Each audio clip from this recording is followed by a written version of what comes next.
Hi friends, at times you dream of studying abroad but feel lost in the process. You see friends, relatives and others leaving to study abroad and it's like no one is sharing the real inside story of what actually happens. I'm Victor Moronge and I've been through the entire process. Currently, I'm a fully funded international student in the United States and I'm here to share with you the inside scoop of every step to the journey of studying abroad. I'll break it down bit by bit into 7 steps and by the end of this video, you'll be energized and ready to start your own study abroad journey. So let's get into it.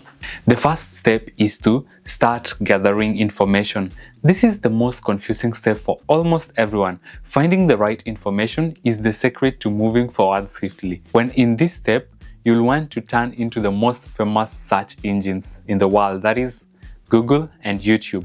They are rich with information and all you need to do is to find time for them. Personally, I treated YouTube like my personal coach and Google articles were my reliable textbook. Spending more time with these sources helps you to become an expert at spotting fake and fraudulent information too. Also, start exploring social media platforms like LinkedIn and Twitter. They served as excellent tools for me where I established a strong network. They are the most convenient bridges between you and individuals who are already part of the countries or universities where you are aiming to study in. When following people, just stay vigilant to spot potential fraudsters. So we've talked of the sources where you can get information, but what information do you really look for? So this is the thing. When you're looking for information, your focus should be understanding the education system of your destination country, the eligibility criteria for schools, admissions, application terms, and deadlines. During this phase, you also should find details on standardized tests like SATs, GREs, and English proficiency assessments such as TOEFL and IELTS. Additionally, you'll start learning more about the necessary documents including CVs, essays, statement of purpose, and letters of references. Trust me, after doing this step for a few days, you'll have a different perspective on scholarship application and it will start getting easier. But remember to remain organized by having a notebook for your notes or an Excel spreadsheet to keep track of everything. If you're finding value in this video, hit that like and subscribe button so that you don't miss such videos in the future. Also share your thoughts and comments down below. Let's get into the second step, which is gathering application documents. At this stage, it's where many people find themselves giving up because universities are asking for a mountain of documents. But here is the thing. These universities really want to know you. And the primary way they do that is by looking at what you've put down in writing. I always say now this is your chance to shine. Think of this stage as your moment to negotiate your scholarship journey. You are gathering these documents not just to meet their requirements, but to show why you are an exceptional candidate. It's like a competition and everybody, including you, has all the potential to come out on top. This is where all the information you gathered in step 1 becomes your secret weapon in writing these documents. This step separates the determined, committed applicants from those who might not be willing to put in the extra effort. The exciting part is that if you complete this stage, you will be determined to apply to many scholarships ahead. What really struck me about this step is how much it taught me about myself, more than I ever knew. It's transformative and it reshapes your perception on yourself. Now let's talk about the documents you'll need. They include CVs, statement of purpose, essays, letters of references, academic transcripts, transcript evaluation, test scores, English proficiency test, and your travel passport. At times, the thought of test scores and English proficiency can be intimidating, but here is the reassuring part. With the right information, you will discover how to navigate these requirements. At times, you may not need them. For instance, I did not submit any.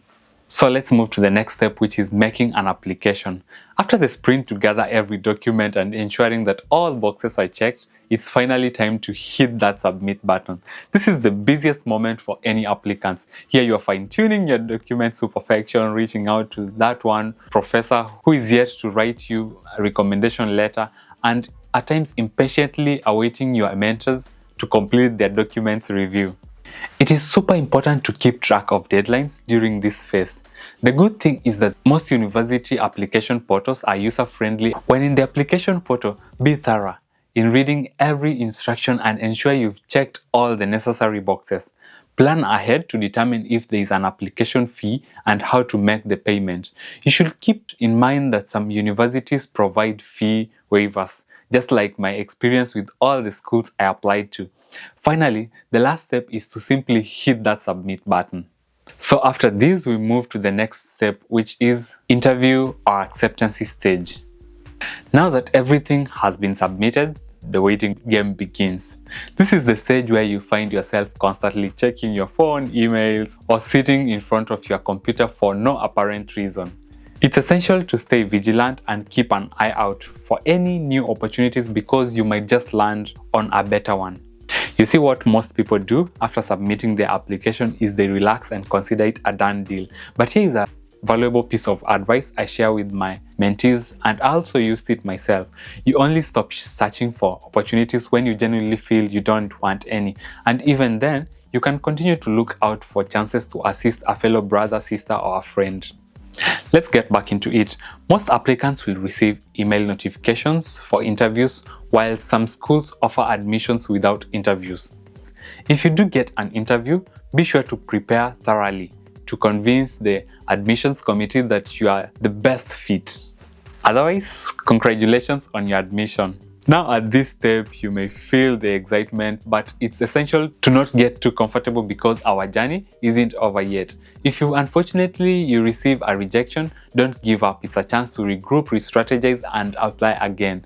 The good news is you're not starting from scratch. You'll go back to step 2 and apply again. So let's move to the next step, which is visa application. After receiving that acceptance letter, you get very excited, but oops, it ends quickly. Now it's time to shift your focus to the next crucial step, your visa application.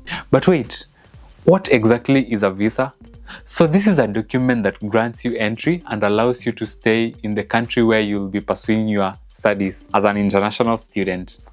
At this stage, it's crucial to pay close attention to the details because everything you've worked for relies on this visa approval. It is important to note that even though you received an admission and a scholarship from the university, they can't guarantee your legal right to stay in that country. At this stage, you'll begin gathering the essential documents for your visa application. This typically includes your international travel passport, forms provided by your school such as I-20, financial support documents, admission letters, and any required application fees. Once you have all your paperwork in order, you'll navigate an online portal to submit your application. Then after completing this step, you'll receive a visa appointment date. It's good to note that in some countries, an in-person appointment may not be necessary. Your documents are enough. But if you do have an appointment, don't forget to prepare well because our effort is dependent on this step. Let's see what happens in the next step, which is visa interview.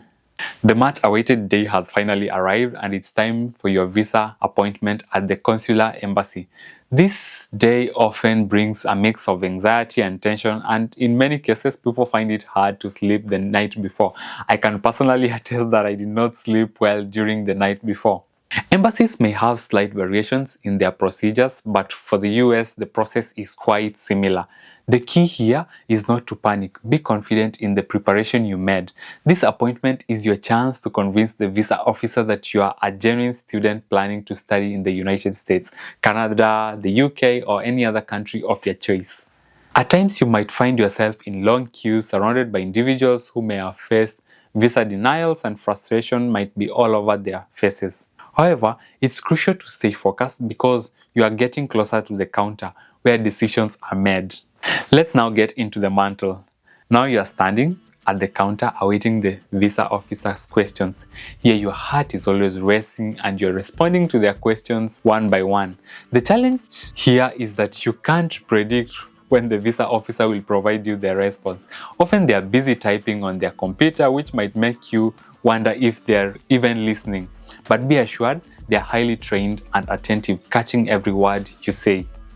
And then the moment of truth arrives. You hear the words either "Congratulations, your visa has been approved," or the disappointing news. However, if you do face rejection, don't lose hope. Take time to analyze potential reasons for your rejection. It might be worth revisiting step 5 and address any issues and then prepare for another interview application. If you got a congratulations, your next step is to set travel plans. After visa approval, you've got everything you need except one crucial item, which is your air ticket and your packed bags.